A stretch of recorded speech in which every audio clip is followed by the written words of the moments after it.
के असली भाव को समझना जरूरी है। ये गीत तो देश के जल, जंगल, जमीन, हरियाली और निर्मल हवा की वंदना को समर्पित है। ये भारत की जन जन की मंगल कामना करता है कि भारत का हर नागरिक स्वस्थ रहे, सुरक्षित रहे और सम्मान के साथ जी सके। सुजलाम सुफलाम का अर्थ है, सुनिए, ऐसा देश जहां स्वच्छ और पर्याप्त जल हो, जहां नदियां जिंदा हो, बहती हो, जीवन देती हो। अध्यक्ष महोदय, लेकिन अब जरा यमुना का हाल देखिए। दिल्ली प्रदूषण नियंत्रण समिति की 2025 की रिपोर्ट बताती है कि यमुना के कई हिस्सों में बीओडी स्तर 127 mg पर लीटर है तक पहुंच चुका है, जबकि किसी जीवित नदी के लिए ये 3 mg पर लीटर से कम होना चाहिए। ये सिर्फ नदी का संकट नहीं है, ये किसान का संकट है। नमामि गंगे के नाम पर हजारों करोड़ रुपए खर्च हो गए, लेकिन सच्चाई ये है कि आज भी गंगा और यमुना के किनारे किसान मजबूरी में उसी जहरीली पानी से खेती कर रहा है। वही जहर अनाज में उतरता है और वही जहर किसान की जिंदगी को धीरे धीरे खत्म कर देता है। अध्यक्ष महोदय, जब पानी जहर हो जाएगा तो सुजलाम कैसे होगा? जब किसान बर्बाद होगा तो सुफलाम कैसे होगा?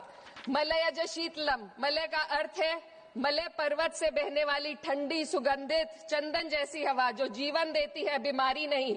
आज मैं इस सदन से पूछना चाहती हूँ, क्या आज के भारत की हवा मलयज शीतलम है?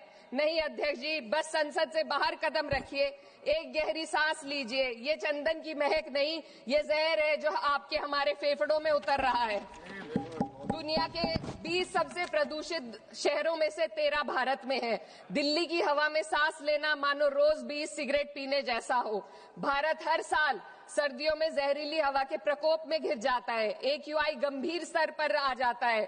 ठंडी हवा का सपना अब gas chamber, ma'am 2 minutes, gas chamber की हकीकत बन चुका है। हम वो देश हैं जहां सरकार प्रकृति पर बने गीत का मान मर्दन तो करती है, पर उसी प्रकृति, जंगल, हवा, पेड़ को बचाने वाले कानूनों को धीरे धीरे खुद ही खत्म कर रही है। ये है आज के हमारे मलयज शीतलम की अफसोसजनक सच्चाई। अगर हम हवा को साफ नहीं कर पाए तो न सुजलाम बचेगा, न सुफलाम बचेगा। माननीय अध्यक्ष महोदय, सस्य श्यामलम का अर्थ है ऐसा देश जहां उपजाऊ जमीन हो, जहां खेत फसल से भरे हो और किसान कर्ज और निराशा में न डूबा हो। आज किसान सिर्फ मौसम से नहीं लड़ रहा, वह प्रदूषण, नीतियों की बेरुखी और सिस्टम की नाइंसाफी से लड़ रहा है। एक तरफ कॉर्पोरेट के लोन माफ होते हैं, दूसरी तरफ किसान को उसकी वाजिब MSP भी नहीं मिल पाती है। आप ग्लोबल सुपर पावर बनने की बात करते हैं, लेकिन हमारी पर कैपिटा इनकम दुनिया में 136वें नंबर पर है। हम अपने छोटे पड़ोसी देश से भी पीछे हैं। हमारे लोग $2,500 तक भी नहीं कमा पा रहे एक साल में, और जिन अरबपतियों की ये रक्षा करते हैं वो इतना पैसा 1 सेकंड में कमा लेते हैं। आज वंदे मातरम को बुनियाद बनाकर राजनीति की जा रही है, लेकिन जमीन पर जंगल पूंजीपतियों को सौंपी जा रही है। आदिवासियों को उनके घरों से उजाड़ा जा रहा है।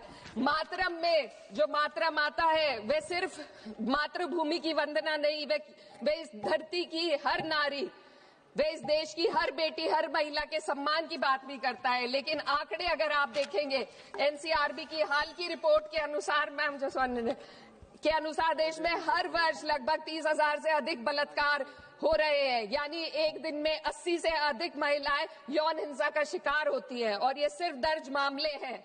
जब जम्मू कश्मीर की एक बच्ची हिंसक अत्याचार का शिकार होती है, जब सत्ता से जुड़े लोगों पर आरोप लगते हैं और कार्रवाई वर्षों लटक जाती है, जब उन्नाव की पीड़िता लखनऊ के दरबार में इंसाफ को लेकर अपनी जान देने पर आमादा होती है, जब बिल्किस बानो के अपराधियों का सरकार के लोग द्वारा स्वागत किया जाता है, तो ये घटनाएं वंदे मातरम की आत्मा पर चोट पहुंचाती है। मैं अध्यक्ष महोदया बस यही कहना चाहती हूँ अपनी बात को अंत में रखते हुए कि वंदे मातरम सिर्फ अतीत की ललकार नहीं, ये वर्तमान की जिम्मेदारी है। ये आत्म मंथन की घड़ी है। यही समय है कि हम वंदे मातरम को सिर्फ नारा नहीं, नीति और जिम्मेदारी बनाएं। और अपने जज्बात को मैं आलमा इकबाल साहब के तराना हिंद के साथ इस सदन में रखना चाहती हूँ कि सारे जहां से अच्छा हिंदुस्तान हमारा, हम बुलबुले हैं इसके, ये गुलसिता हमारा, मजहब नहीं सिखाता आपस में बैर रखना, हिंदी है हम, वतन है हिंदुस्तान हमारा।